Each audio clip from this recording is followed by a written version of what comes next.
Дамдаржаагийн уулзраас Шаргамарт хандгай төртлөхний 1635 км авцамыг өнгөрсөн онд өргөтгөж шинжилгээ ашиглалтанд оруулсан.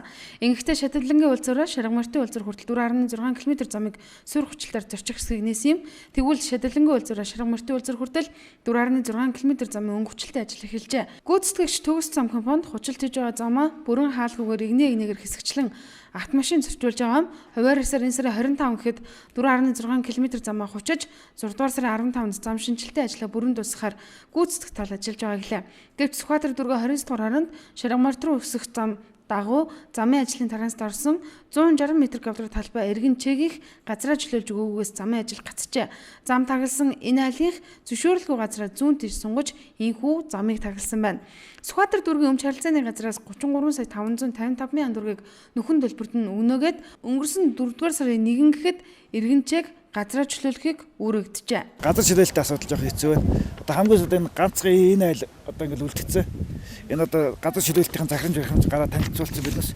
Одоо болтол одоо энэ эзэн ирэхгүй ингээд газар чөлөөлөхгүй бол одоо ингээд замын ажил саачаад байна. Энэ бол айл бол 4 сарын 1 чөлөөлсөн байх ёстой захирамжаараа. Одоо болтол ингээд яг зам дээр ингээд тэгэлчээд ингээд гацаасаад байна да. Өөр нэг замын ажил нь гацсан газар бол Чингэлтэй дүүрэг, Долоон буудлын уулзраас Чингэлтэй эцсийн буудлын хүртэлх 3.3 км авцамын өргөтгөж шинжлэх ажил эдвэрнэж байна. Ялангуяа Чингэлтэй эцсийн буудлаас Манал дэлгүүр хүртэлх 1.7 км авцамын суурь хүчлэлтэй ажил сүүлийн өдрүүдэд явагдаж замын хөдөлгөөний хэсэгчлэн тур ажээ. Мөн л энэ замыг 6 дугаар сарын 15-ны өдөр ашиглалтанд оруулна. Гэтэл замын транст орсон 18 майл одоо хүртэл газраа чөлөөлж өгөөгүй юм. Дээрх айлуудын 7-нд хашаага зөвшөөрлөгөө сонгож замын трансыг тагилжээ. Одоо манай хийгдэг байж дараас одоо явган замаа хийгээд явж байна. Явган зам хийхдээ нэлээд олон айлууд таарч байгаа. Энэ айлууд газар чөлөөлөлтөд түргэн хийгээд өгчих юм бол бидний ажил хугацаанд бол амжина.